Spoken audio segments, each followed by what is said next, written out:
मेरे सभी साथियों के लिए प्यार भरा नमस्कार, गुड मॉर्निंग, सुप्रभातम, राधे राधे, जय भीम।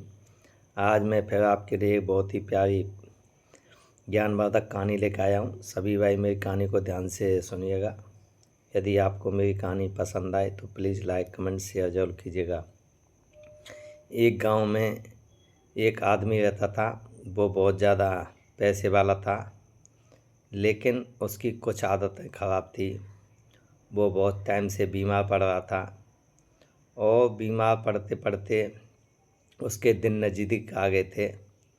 एक दिन जब उसका टाइम, मरने का टाइम नज़दीक आया, तब एक दिन अचानक से उसके घर पर यमदूत पधारे। यमदूत बहुत दूर से आए थे, बहुत थक गए थे, इसलिए यमदूत उसके घर पर पहुंचते पहुंचते, गर्मी का टाइम था, यमदूत को प्यास लग गई थी। जैसे यमदूत उसके घर पहुँचे, तब यमदूत की नज़र उसी आदमी पर पड़ी जो घर के दरवाजे पर बैठा हुआ था। यमदूत को प्यास लग गई थी। यमदूत जैसे उसके घर पर पहुँचे, उस आदमी से यमदूत ने कहा, भाई मुझे पीने के लिए पानी मिलेगा।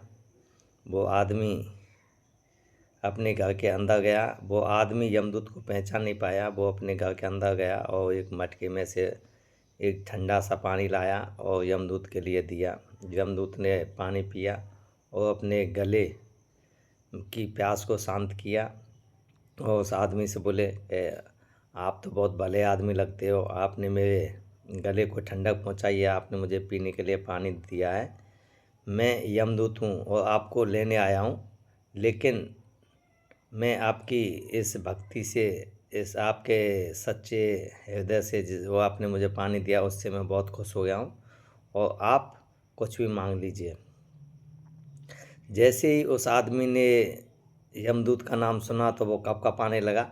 तब यमदूत उससे बोले कि डरो मत, मैं आज आपके लिए 5 मिनट का टाइम दे रहा हूँ और आपके लिए मैं एक डायरी दे रहा हूँ। आप इस डायरी में 5 मिनट में जो भी लिख दोगे ना, आपके लिए वही हो जाएगा। ये मैं आपको वरदान दे रहा हूँ। आदमी बहुत खुश हुआ और यमदूत ने उस डायरी को निकाल के उस आदमी के हाथ में दे दिया। जैसे ही उस आदमी ने पहला पन्ना खोला तो उसमें लिखा हुआ था कि आपके पड़ोसी की 5 करोड़ की लॉटरी खुलने वाली है और आप उस में क्या चाहते हो, उसके लिए क्या चाहते हो। आदमी ने सोचा, इसके लिए 5 करोड़ की लॉटरी खुलने वाली है, तो उसने लिखने लगा कि इस आदमी को 5 करोड़ की लॉटरी नहीं खुलनी चाहिए, क्योंकि यह आदमी इस लायक नहीं है। जैसे ही उसने दूसरा पन्ना खोला, दूसरे पन्ने में लिखा हुआ था, आपके बाएं साइड के पड़ोसी को आज बहुत बड़ी नौकरी मिलने वाली है और वो बहुत नाम कमाएगा, एक उच्च पद पर पदस्थापित होने वाला है। तब उस आदमी ने उस पड़ोसी के लिए लिखा, नहीं, वो उस नौकरी लायक है नहीं है, वो उसमें योग्यता नहीं है, इसलिए उसको ये नौकरी नहीं मिलनी चाहिए। जैसे उसने तीसरे पन्ना पलटा तो उसमें एक सामने वाले पड़ोसी का नाम था कि आज वो एक बहुत ही महंगी कार लेने वाला है और उसकी किस्मत पलटने वाली है। तो उस आदमी ने उसके बारे में लिखा, नहीं, वो कार चलाना नहीं जानता है, इसलिए उसको कार नहीं खरीदनी चाहिए और वो इस लायक बिल्कुल है ही नहीं है, वो तो 2 व्हीलर या पैदल चलने लायक है। जैसे ही उसने चौथा पन्ना खोला तो उसमें एक मोहल्ले के व्यक्ति का और नाम था कि आज उसको एक बहुत गड़ा हुआ खजाना मिलने वाला है। तब उस आदमी ने उस पर नाम लिखा, नहीं, खजाना उसको नहीं मिलना चाहिए, खजाना तो मुझे मिलना चाहिए, उस खजाने का हकदार तो मैं हूँ और वो तो गरीबी में जीने लायक ही है। जैसे ही उसने 5वां पन्ना खोला, 5वें पन्ने में उसका नाम लिखा हुआ था और वो खाली पन्ना ब्लैंक था।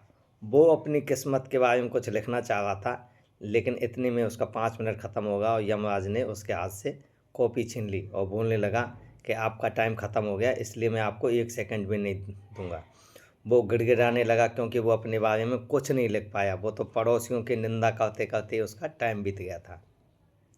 तो इस छोटी सी कहानी से हमको यह सीख मिलती है कि हम दूसरों की बुराई करते करते, बुरा सोचते वो सोचते ही अपनी ज़िंदगी को निकाल देते हैं, अपने कीमती समय को निकाल देते हैं। लेकिन अपने बारे में कुछ अच्छी बातें ना तो सीखते हैं, ना हम अच्छा करना चाहें, क्या करना चाहिए अच्छा, क्या करना नहीं चाहिए, ऐसा हम अपने बारे में सोचते नहीं। हम दूसरों से जलन ईर्ष्या करते रहते हैं और अपना समय को बर्बाद करते रहते हैं, कीमती समय को। तो इस छोटी सी कहानी से यह सीख मिलती है, हमें दूसरों के बारे में कभी गलत नहीं सोचना चाहिए और हमें अपने बारे में अच्छा सोचना चाहिए, आगे बढ़ने के लिए सोचना चाहिए। लेकिन हम ऐसा करते नहीं हैं, हमें तो दूसरों से जलन ईर्ष्या रहती है, हम उनके बारे में ही कभी भी भला बुरा सोचते हैं।